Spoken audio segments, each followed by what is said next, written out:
वो शक्ल से शरीफ घर की बेटी लग रही थी। मैं पास गया, मेरे करीब होकर बोली, चलोगे साहिब? मैंने पूछा, कितने पैसे लोगी? कहने लगी, आप कितने देंगे? मैंने उसकी नीली सी आंखों में झांक कर देखा, वो बेबस सी थी। मैंने बोला, आओ कार में बैठो। वो डर रही थी। कहने लगी, कितने आदमी हो? मैंने कहा, डरो नहीं, मैं अकेला ही हूं। वो खामोश बैठी रही। फिर कहने लगी, आप मुझे सिगरेट से अजियत तो नहीं दोगे ना? मैं मुस्कुराया, बिल्कुल भी नहीं। फिर उसने एक लंबी सी सांस भरी। आप मेरे साथ कोई जुल्म तो नहीं करोगे ना? आप चाहे मुझे 500 कम दे देना, लेकिन मेरे साथ बुरा ना करना प्लीज।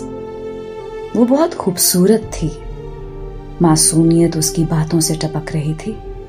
फिर भी खुदा जाने वो क्यों जिस्म बेचने पे मजबूर थी। वो नहीं जानती थी मैं कौन हूं।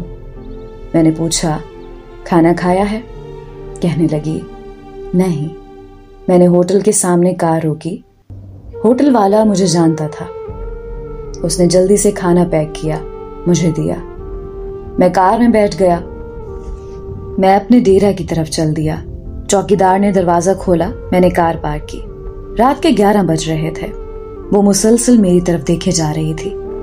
मैंने खाना प्लेट में डाला, उसे कहा, हाथ धो लो। वो कहने लगी, मैंने नहीं खाना। मैंने प्यार से कहा, डरो नहीं, कुछ नहीं होगा। वो हाथ धोकर आई, मेरे सामने कुर्सी पे बैठ गई और खाना खाने लगी। जब खाना खा लिया तो कुछ खाना बच गया। कहने लगी, ये मैं घर लेके जा सकती हूँ? मैं मुस्कुराया, बिल्कुल भी नहीं। वो चुप हो गई, बुर्का उतारने लगी। मैंने कहा, रुक जाएं, मेरे पास आकर बैठ जाएं। वो हैरान थी।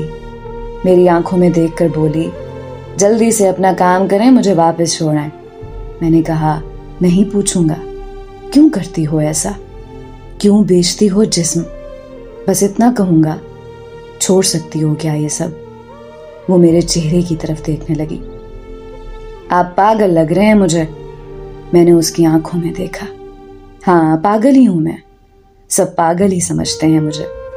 वो कहने लगी, अगर कुछ करना नहीं है तो मुझे वापस छोड़ कर आओ। मैंने उसके सर पे हाथ रखा, फिर पर्स से 10,000 निकाले, उसके हाथ पे रखे। वो हैरान थी। कहने लगी, मैंने नहीं लेने, आप क्यों दे रहे हैं ये पैसे मुझे? मैंने उसके चेहरे पे एक थकन महसूस की थी।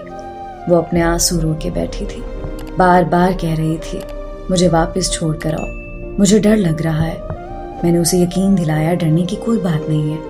अच्छा बताओ ना, बहुत दर्द दिया जिंदगी ने। ये सुनना था। उसकी आंखें नम हो गई थी, जैसे कोई कयामत गिर गई हो उस पे।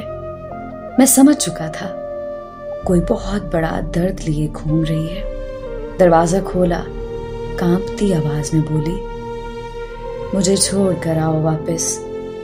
मैंने उसे बैठने का कहा, बताया, मेरा नाम मुस्तफा है, डरो नहीं, खुद को महफूज समझो।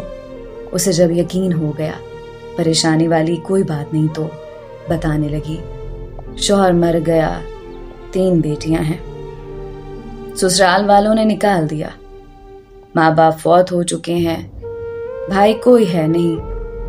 मामू के घर आई, मामू के बेटे ने मेरे साथ ज्यादती की। मैंने जब मामी को बताया तो सब ने मुझे गलत कहा, मुझे धक्के देकर घर से निकाल दिया। दूर के रिश्तेदार ने एक बुढ़े से मेरी शादी करवाई, उसके बच्चे भी थे। उसके बच्चों ने मुझे बहुत जलील किया। फिर वो शौहर भी फौत हो गया। बेटियों को लिए दर बदर भटकने लगी। ना छत थी, ना रोटी थी, भूख अफलास थी। सड़क पे खड़ी थी, एक साहिब आए, कहने लगे, 1 घंटे के 5,000 दूंगा। ना चाहते हुए माँ की ममता, हालात की सताई हुई, क्या करती, आखिर चल दी। अब हर रोज जिस्म बेचती हूँ। किराए का घर लिया है, बेटियों को अकेला छोड़ कर आती हूँ। क्या करूं? बहुत बार सोचा खुदकशी कर लूं, लेकिन बेटियों को देखकर हिम्मत नहीं होती। वो रो रही थी।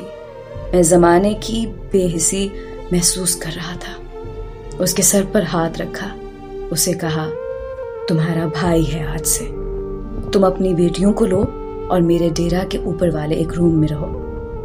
वो यकीन नहीं कर पा रही थी। कार में बिठाया, उसके घर पहुंचाया। बेटियां सोई हुई थीं, बहुत प्यारी थीं। गोद में उठाया, दिल को सुकून मिला। वो मुसलसल रोए जा रही थी। मुझे कहने लगी, आप फरिश्ते हैं? आप कौन हैं? मैं उसे अपने ऑफिस ले आया। वो दुआएं देने लगी। झोली उठाकर ना जाने कितनी दुआएं देती रही। मैंने उसे कहा, जाकर सो जाएं। अपने डेरा में गया। मेरे सामने से वो चेहरा गुजरा जो एक लड़की अपने शौहर से झगड़ा कर रही थी। उसे कह रही थी, मुझे तलाक दो, तुमको मेरी कदर ही नहीं है। वो अपना घर जला रही थी, अपनी ही बेवकूफी की वजह से। वो बेचारी क्या जाने जमाने की तलखियां क्या होती हैं, जमाने का डसना क्या होता है। मैं बताना चाहता था, अपना घर जानबूझकर उजाड़ने वाली लड़कियों का तलाकें लेना आसान है, उसके बाद जीना मौत है। कभी सास का रोना, कभी नंद का स्यापा, कभी जेठानी से लड़ाई, ये हर घर की बात है। इसका हरगिज मतलब तलाक लेना या घर उजाड़ना नहीं है। कम उम्री में ही मेरे सर के बाल सफेद हो गए हैं, हजारों आंखों के आंसू देखकर। अपने घरों को आबाद रखो। औरत खुदा की कसम मेरे मुआशरे की जंजीरों में जकड़ी हुई एक कहती है। कभी बाप की पगड़ी पे लुट गई, तो कभी सास के जहर आलूद लहजे पे, कभी शौहर की अना पे खाक हो गई, तो कभी औलाद की वजह से। मर्द अगर समझ जाए मेरी इस तहरीर को, तो शायद मेरा माशरा बदल जाए।